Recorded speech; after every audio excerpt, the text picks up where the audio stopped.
You know how people say have a nice day? I think that's dumb. Because what do you mean have a nice day? You think I have control over the way my life is happening? Even if I had a handle on my life, I could get hit by a car, my mother could die, a plane could hit a third tower. I have no control over those things. I understand if they're saying, I hope you have a nice day, because you're just hoping. But have a nice day means that you're telling me to do it. You're telling me to have a nice day. And it's like, don't you think I'm trying, you fucking idiot? And handshakes are weird. Handshakes are really, really weird. Hi, my name is Tom. Let's grab each other's hands and move them up and down to socially acknowledge that we've met. I can't understand high five or like dabbing each other up, because it's like, you know, the sound is kind of satisfying. But a handshake, it's like, what if your hands are really sweaty? And people f it up. People f it up all the time. And it's like the most awkward thing ever if you f it up. So why even risk that? Why do we want to touch each other's hands so badly? Why can't we just do that? Also, why are you not allowed to stare at strangers in the eyes? Like whenever you're just walking down the streets and you happen to lock eye with somebody, you have to look away, and otherwise you're gonna call the police. Like, why are we so scared of being looked at? Why is that so weird? Why can't we just look at each other? You know how some people have a favorite number? Oh, my favorite number is 3.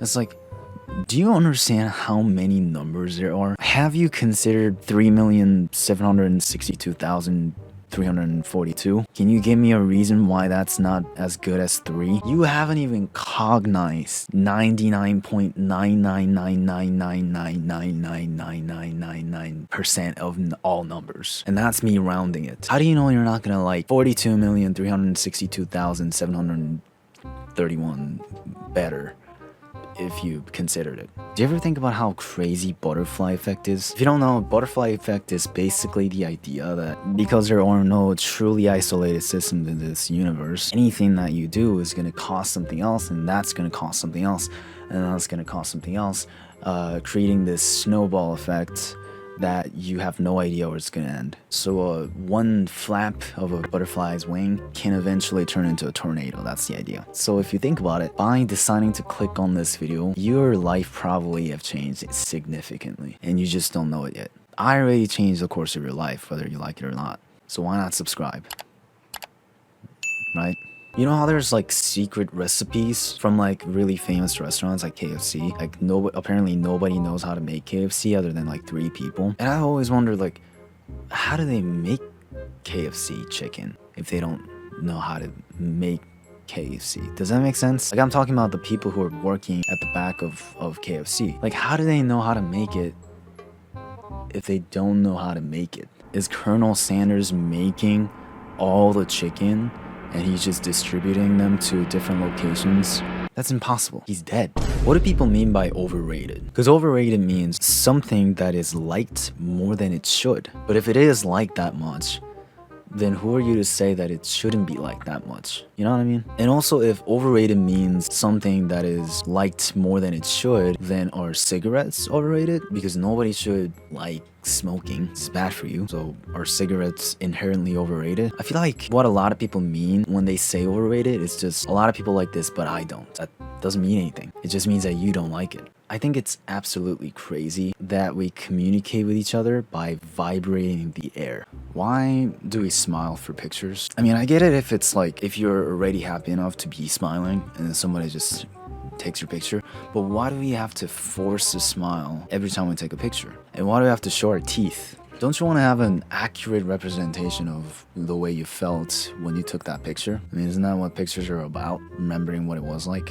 When I was like 10, I remember everybody telling me to smile for a picture, and I was always like, but there's nothing to smile about. And they were like, nobody here is actually happy, just pretend like you are. It's like, what? I feel like that's not a great lesson for a kid. You know when some people say the weather is nice today?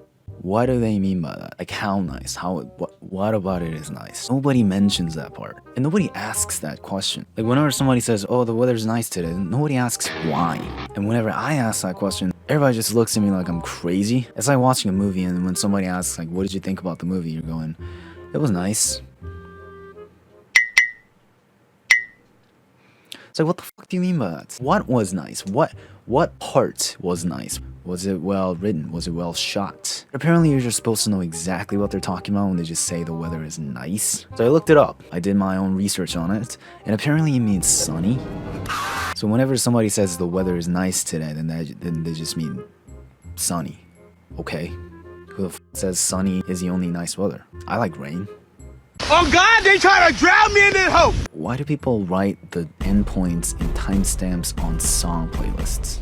The second song plays right after the first one. So why would I ever need to go to the end point of a song instead of just the starting point of the next one? Like, look at this. The end points of each song is exactly 1 second before the starting point of the next one because there's nothing in between the songs. So why would I delay the song that I want to listen to by 1 second by going to the previous song and then clicking the end points? Like, the end points here are just completely useless. You know, whenever you watch like a sci-fi movie about multiverse or something like that, the main character will go to a different timeline and there's going to be a version of the main character in that timeline, right? But if you really think about it, the chances of you existing is extremely low because you being you has to do with a specific sperm that goes into the egg, right? Which is why your siblings are not exactly like you. There are different combinations of the same gene pool. So if your parents had sex 1 second later than they actually did, then they would have a completely different kid. Or even if they did have sex at the exact same time, if your mom moved around like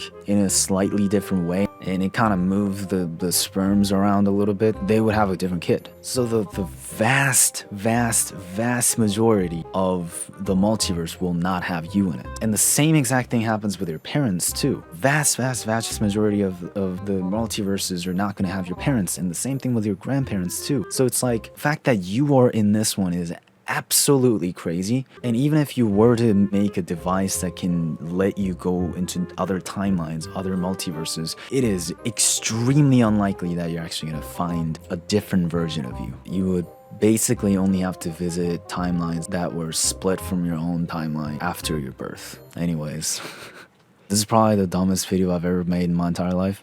Definitely leave a comment if you like this type of videos, and I guess I'll see you in the next video.